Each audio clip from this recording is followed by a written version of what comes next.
하나님의 말씀을 찾도록 하겠습니다. 오늘 주실 하나님의 말씀은 마태복음 7장 13절에서 14절까지 마태복음 7장 13절에서 14절까지 말씀 신약성경 11쪽에 있습니다.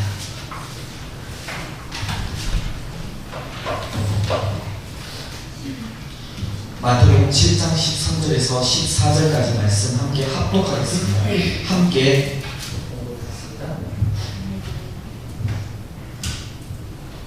하겠습니다. 시작. 좁은 문으로 들어가라. 멸망으로 인도하는 문은 크고 그 길이 넓어 그리로 들어가는 자가 많고 생명으로 인도하는 문은 좁고 길이窄하여 찾는 자가 적음이라. 아멘.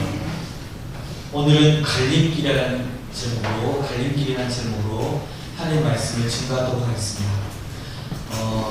조금 전 11시 예배 때 많은 분들이 그래도 교회를 처음 새롭게 찾아주시고 오랜만에 오신 분들도 있다고 들었는데 정말로 지금 이 시간에도 계시는 것을 봅니다. 정말 한 영혼이 정말 하늘나라에서는 천하를 얻는 것보다 더 큰 기쁨이라고 했는데 부디 그 기쁨을 얻으시고 돌아가셨으면 좋겠습니다. 저는 사실 제 주변에는 사실 믿는 사람들이 많이 있습니다. 전도사니까요. 목사님도 계시고 전도사님도 계시고 그런데 의외로 신앙의 길을 걷다가 중도에서 나와서 믿지 않는 사람들이 의외로 많습니다. 제가 잘 아는 친구들 가운데서는 신학교를 같이 다녔다가 지금은 뭐 안 믿고요. 어떨 때는 절에도 가기도 하고 어떨 때는 이슬람 사원에 가기도 하고 여러 가지 이렇게 여러 종교를 다니면서 승진아, 내가 이때까지 참 몰랐는데 참 좋더라. 이슬람도 참 좋더라. 이렇게 얘기하고 오히려 저를 전도하려고 하는 그런 친구들도 있습니다. 그런데 여러분도 어떻습니까? 사실 성도와 비성도들 간의 사이에서는 딱 이렇게 동전의 양면 같습니다. 동전의 양면. 백지장 같이 이렇게 뒤집으면 이렇게 나오는 거. 그렇게 있는 것 같습니다. 여러분도 한번 돌이켜 보십시오. 이렇게 믿음의 가운데 계속 서 있는지 아니면 어떻게 되는지. 좀 이렇게 저는 이렇게 말씀을 준비하면서 오늘만큼은 여러분들에게 어떤 웃음을 드리고 새로운 비우는 그런 시간이 아니라 정말 안 믿는 자들에게 이렇게 말씀을 전하는 심정으로 말씀을 준비했습니다. 제가 있었던 영남신학대학교의 한 설교 교수님이 이렇게 말씀하셨거든요. 명설교가가 되라. 명설교가가 되지 않으면 이 시대에 소망이 없다. 명설교가가 되는 방법은 딱 두 가지가 있다. 첫 번째는 사람들의 심금을 울리는 자다. 말씀을 통해서 막 그 말씀 듣고 가슴이 두근거리고 막 눈물이 나고 막 두근두근거리게 하는 그런 자가 명설교가다. 그리고 두 번째는 말씀을 짧게 전하는 자다. 5분 안에 10분이면 좋다. 짧게 전하라. 짧고 간결하게 전하라. 이경수 지사님이 항상 주장하시는 짧고 굵은 말씀, 명설교다. 설교학 교수님이 그러셨어요. 그래서 저는 오늘만큼 명설교가 되려고 합니다. 좀 짧게 하려고 하니까 기대감을 가지고 되셨으면 좋겠습니다. 미국의 어떤 소년이요, 실제로 있었던 일입니다. 오래전 일이지만 길에서 5달러짜리 지폐를 한 장 주었다고 합니다. 지금도 5달러짜리 어린이들한테는 1달러가 1,200원 꼴이니까 큰 돈이죠, 그죠? 그런데 그 당시에 5달러는 정말로 큰 돈이어서 걔가 그것을 주고 나서 얼마나 기분이 좋았던지 그 후에 이런 일이 또 있을까 싶은 그런 기대감에 거의 매일같이 땅만 보고 살았다고 합니다. 이건 실제로 있었던 일입니다. 후일에 이것은 그의 완전한 습관, 생활 패턴이 되고 말았습니다. 그래서 그가 일생 동안 길에서 물건을 줬는데 그게 그의 삶이 되어가지고 그가 죽은 것을 이렇게 죽기 전까지 이렇게 유족들이 살펴보니까 단추를 29,519개를 주었고요. 머리핀을 54,179개를 주었습니다. 머리핀 공장에서 주었나봐요. 굉장히 많이 주었네요. 그리고 동전을 수천 개를 주었다고 합니다. 동전이라고 해봤자 10원짜리, 100원짜리 아니겠습니까? 그 외에 자질구레한 것들을 주었습니다. 근데 그 사람은 그런 것들을 주느라고 푸른 하늘을 보는 것과 그 예쁜 것을 보고, 그리고 자연의 아름다움을 보는 것, 그리고 무엇보다도 사람들을 만나서 얘기를 하는 것을 잃어버렸습니다. 그래서 결국 결혼도 하지 못하고 일평생 명마주의의 삶을 살았습니다. 그렇게 땅바닥만 보고 길을 걷던 그는 그렇게 늙었으면서까지도 그 삶을 포기하지 못하고 땅만 보다가 달려오는 차를 발견하지 못하고 차 사고를 당해서 결국 삶을 마감하고 말았습니다. 사실 넓고 크게 봤더라면, 그 하늘을 봤다면 그 일생은 비참하지 않았을 거라는 생각을 봅니다. 우리는 그러면 무엇을 보고 삽니까? 어떤 것을 찾아서 헤매고 있습니까? 얼마나 멀리 보십니까? 얼마나 넓게 보십니까? 어떤 길을 그리고 선택하고 계십니까? 선택은요, 이미 결과를 내포하고 있기 때문에 가지고 있습니다. 그리고 뭐 보면은 뉴스 같은 데 보면 입시 부정이라든지 여러 가지 비리, 갖가지 부정을 통해서 구속되고 부끄러움을 당하는 많은 사람들을 봅니다. 그들은 왜 부정을 선택하는 순간에 그 오늘의 결과가 온다는 것을 미처 알지 못했던 걸까요? 어리석기 때문입니다. 당장의 지금만 봤기 때문입니다. 스스로는 지혜롭게 꾀를 짜낸다고 하는 것이 그게 바로 함정이라는 것을 몰랐습니다. 우리 인생은요, 선택의 순간이 있고요, 늘 갈래길이 있습니다. 늘 우리 앞에 그 선택을 강요당하고 있습니다. 우리는 어떤 길을 선택해야 될까요? 선택은 운명을 결정짓는 중대사입니다. 이 시간에 우리들은 반복해서 보고 듣고 선택하는 것들로 인해서 가장 중요한 것을 잃어버리고 있지 않은지 말씀을 통해서 생각하는 시간을 가졌으면 좋겠습니다. 첫 번째로는 우리의 선택에 있어서 가장 기준점은 땅의 것과 위의 것 중에서 하나를 선택하는 것입니다. 우리는 이미 답을 생각하고 있겠지만 땅의 것과 위의 것 중에서 하나를 선택해야 합니다. 고등학교 3학년 학생이요, 대학 입시를 위해서 공부를 열심히 하는데 성적이 안 올라서 부모님이 원하는 기대치를 채우지 못해서 너무나 많은 고민했습니다. 효자인지라 그래도 효도를 한다시고 공부를 했는데 성적이 오르지 않은 거예요. 그래서 고민하다가 어느 날 해서는 안 될 생각을 했습니다. 무슨 생각을 했을까요? 예, 살자의 반대말 뭐죠? 자살이죠. 차라리 죽자. 죽으면 입시 지옥에서 벗어나겠지. 그러고 나서 높은 아파트에 올라가서 자살하고 말았습니다. 그래서 그 어린 나이에 죽은 그 학생을 안타깝게 여긴 그 하나님께서 바로 지옥에 보내니까 그래서 큰 마음을 먹었습니다. 예. 학생에게 천국과 지옥 중에서 선택하는 곳으로 보내주겠다고 얘기했습니다. 당연히 그러면 우리는 뭘 선택하겠죠? 당연히 선택하겠죠. 이때 죽은 고3 수험생이 하나님께 이렇게 얘기했습니다. 저기요, 하나님, 어디가 미달입니까? 썰렁한가요? 저는 많이 했습니다. 네. 워낙 그것에 스트레스를 받으니까 제대로 선택을 못한다는 거죠. 골로새서 3장 1절을 보면 그러므로 너희가 그리스도와 함께 다시 살리심을 받았으면 위의 것을 찾으라. 거기는 그리스도께서 하나님 우편에 항상 앉아 계십니다. 라고 되어 있습니다. 우리는 흔히 큰 차이를 나타내 보일 때 하늘과 땅 차이라는 말을 씁니다. 그래서 하늘과 땅은 여러 가지 면에서 차이를 보입니다.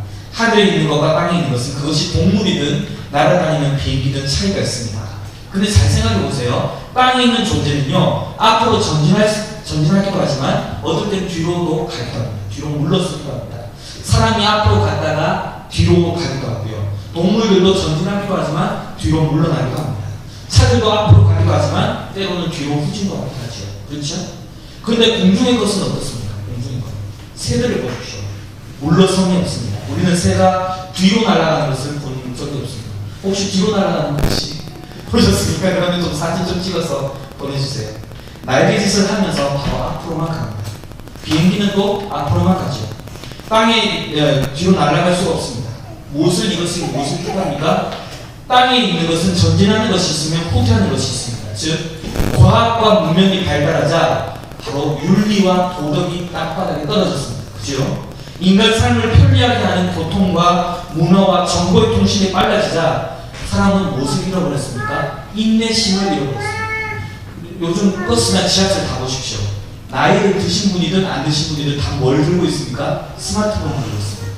다 옆 사람으로 이야기하는 사람 거의 없습니다. 다 스마트폰으로 있습니다. 인내심을 잃어버렸습니다. 금방금방 답이 내려오기를 바라는 거예요. 신앙도 마찬가지가 되어버렸습니다.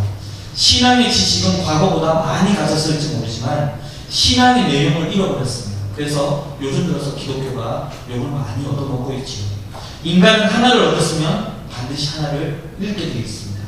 못 먹고 못 입을 때는 오히려 서로 동정하고 서로 도울 수 있는 인간다운 삶이 있었고 참고 견디는 그런 인내심도 있었지만 살기 편한 요즘은 어떻습니까? 서로에 대해서 무관심하기를 바라죠.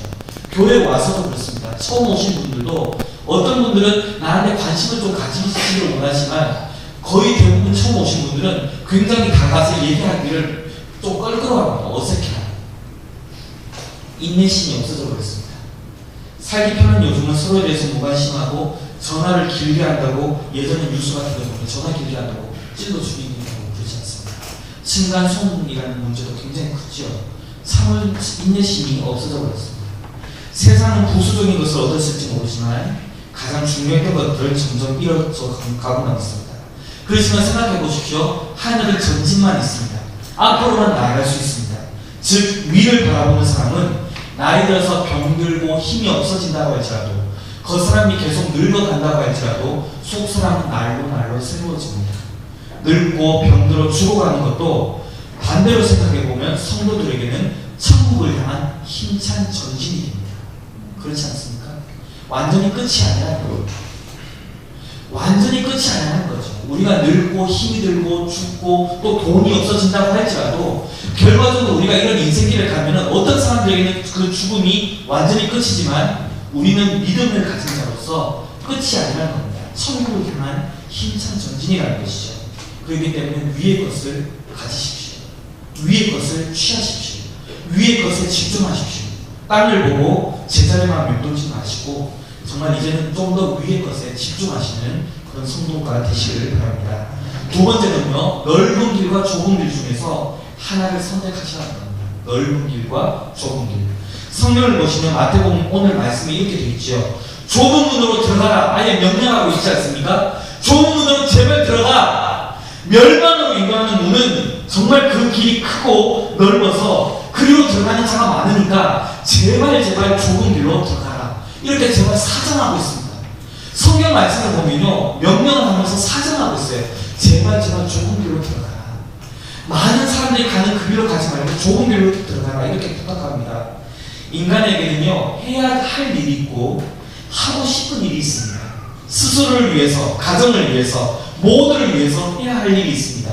근데 솔직한 말로 마땅히 해야 할 일은 솔직히 부담됩니다. 그리고 하기가 싫습니다.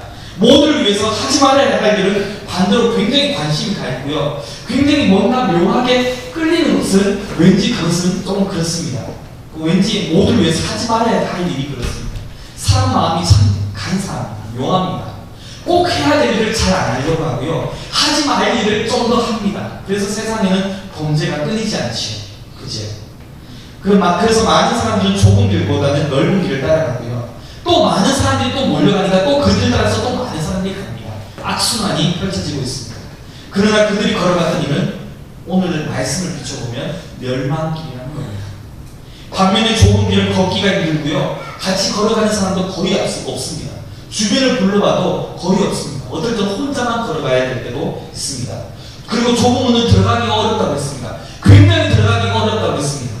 좋아 보이지는 않습니다. 번쩍번쩍거리지는 않습니다. 험난해 보이고요. 아무도 가는 것 같지 않습니다. 손해보는 길 같고요. 바보가 걷는 길 같습니다. 그런데 우리는 좁은 길로 가야 됩니다. 왜냐하면 오늘 말씀에 좁은 길이 생명의 길이라고 주장하고 있기 때문입니다. 그렇게 주장하고 있거든요. 제발 많은 사람들이 가는 길로 그냥 우르르 몰려다니지 말라고 얘기합니다. 좁은 길로 가라. 제발 좁은 길로 가라. 왜냐하면 그 길이 결국은 우리들에게 생명과 영광의 길이 되기 때문이라고 주장하고 있습니다.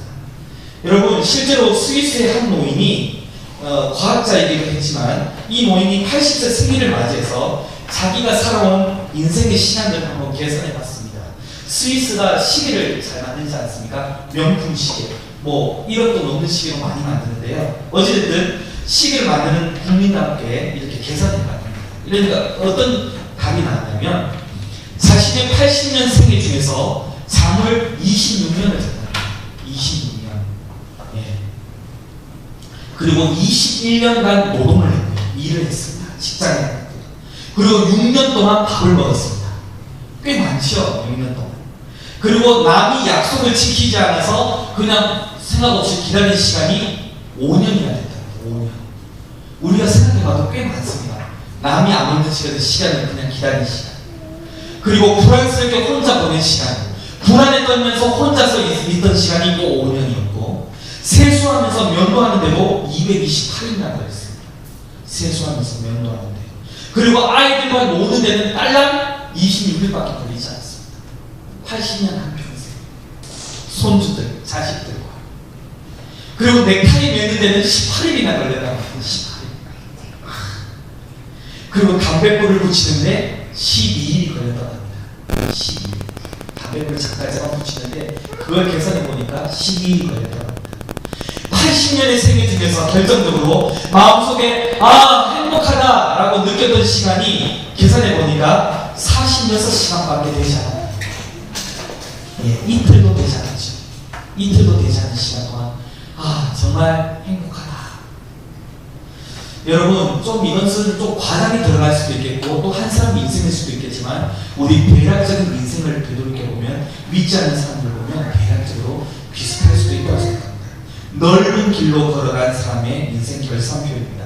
넓은 길로 걸어간 사람들의 시간이 이 모임과 크게 다르지 않습니다. 혹시 여러분도 그 길을 몰래 걸어가고 있지는 않습니까?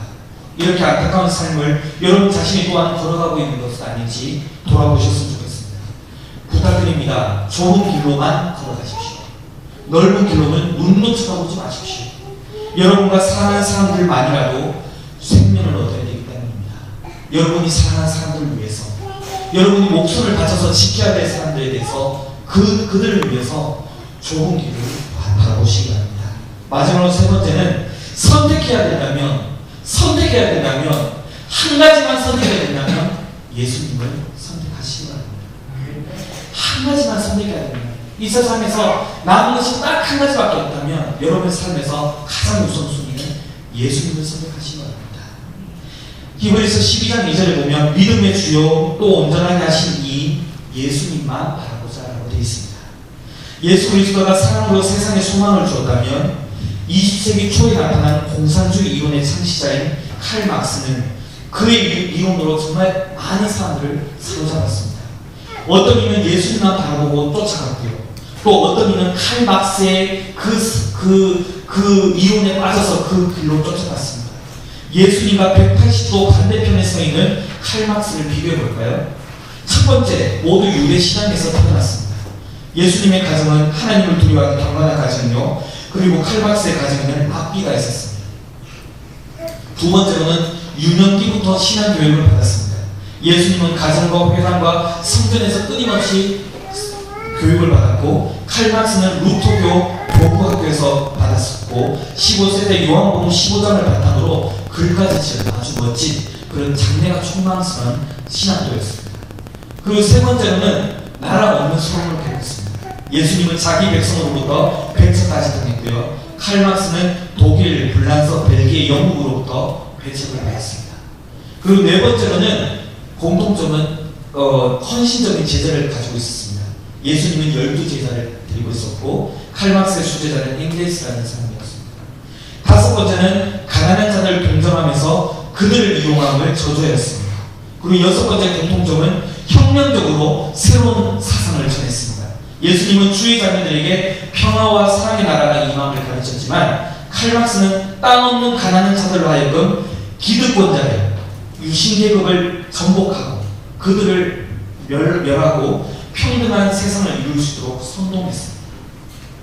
이렇게까지 둘은 비슷했지만 결과는 정말 달랐습니다. 예수 그리스도의 뒤를 따라가겠다는 사람은 지금도 끝이 없지만, 지금은 어느 누구도 칼 막스를 동경하지 않습니다. 여러분, 공산주의 동경하십니까? 아니죠. 공산주의는 경멸의 대상일 뿐입니다. 예. 우리나라를 분단시킨 원인이 바로 공산주의 아닙니까? 그죠? 여러분은 지금 누구를 선택하고 누구를 쫓아가고 있습니까? 역사적으로 예수님을 쫓아갔던 사람들 사람들의 삶을 한번 생각해 보십시오. 칼 마르크스나 스스로를 의지했던 사람들의 결말을, 종말을 한번 생각해 보십시오. 여러분의 길을 결정하십시오. 누구를 선택할 건지, 누구에게 집중할 건지, 누구에게 여러분의 인생을 1분 1초도 놓치지 않고 이렇게 맡기실 건지를 선택하십시오. 미국 프린스턴 대학이라고 굉장히 유명한 영문대학이 있습니다. 예, 대학이 있습니다. 프린스턴 대학의 설립자요, 신학자인 에드워즈 요나단 목사와 뉴욕에서 술집을 경영하면서 큰 거부가 된 비신앙인인 마크스 슐츠라는 사람의 5대 손, 그 사람으로부터 5대 손 알죠? 5대 자손들을 이렇게 교육 재료로 쓰기 위해서 뉴욕시 교육위원회가 컴퓨터로 조사를 한 결과가 있습니다. 이 조사 결과 이 요나단 에드워즈 목사님의 후손은 896명인데 그 중에 선교사와 목사가 116명이었고요. 교수와 교사와 학장과 총장이 86명이었습니다. 그 중에 총장이 3명, 학장이 66명이 끼어 있었습니다. 이 밖에 문학가가 75명이었고, 그리고 미국의 상원의원이 4명이었고, 부통령이 1명이었고, 그리고 큰 기업가가 73명이었고, 발명가가 21명이었고, 그리고 장로요 집사가 286명이나 되었습니다. 그런데 이 큰 술집을 경영한 큰 거부가 된 이 마크스 슐츠라는 5대 자손은 이 5대 후손들이 1062명이었습니다. 꽤 많이 나왔죠. 근데 평균 교도소 생활을 5년 정도 한 사람이 96명이었고요. 정신병자, 알코올 중독자가 58명이었습니다. 그리고 몸을 파는 여자가 65명이었고요. 그리고 정부 보조의 극빈자가 286명이었습니다. 그리고 초등학교를 못 나온 자가 460명이었습니다. 그리고 이들로 말미암아서 국가의 돈, 미국 연방정부의 돈을 낭비한 금액이 그 당시로 2억 원이나 됐습니다. 우리 돈으로 지금 약 2,400억 원이나 되었습니다. 어떻습니까, 여러분? 나의 선택은요, 나 혼자만의 선택으로 결코 그치지 않습니다. 그 선택은 무엇보다 나 자신과 내가 가장 사랑하는 사람들에게까지 그 영향력을 크게 미친다는 겁니다. 나의 자손들을 한번 생각해 보십시오. 내가 어떻게 지금 살아가고 있느냐, 내가 무엇을 선택하고 있느냐에 따라서 내가 사랑하는 사람들, 내가 사랑하는 자손들의 인생이 바뀌어진다는 겁니다. 그것이 크게 바뀌어진다는 것입니다. 주 예수를 믿으라 그리하면 너와 내 집이 구원을 얻으리라 라는 성경 말씀을 기억하십시오. 지금 예수님을 선택하면 여러분과 여러분의 가정이 구원을 받습니다. 땅만 바라보다가 하늘의 것에 걷고 것에 하나도 보지 못하는 그런 어리석음을 범하지 마십시오. 넓은 길을 가다가 사망길에 포위하는 자가 결코 되지 마십시오. 언제나 예수님만 바라보고 예수만을 선택하는 사람이 되십시오. 예수님께서 우리를 위해서 죽으셨습니다. 그리고 예수님께서 우리를 사랑하사 오늘도 문을 열어놓고 우리가 돌아오기를, 우리 주변에 사랑하는 사람들이 주님께로 돌아오기를 기다리고 계십니다.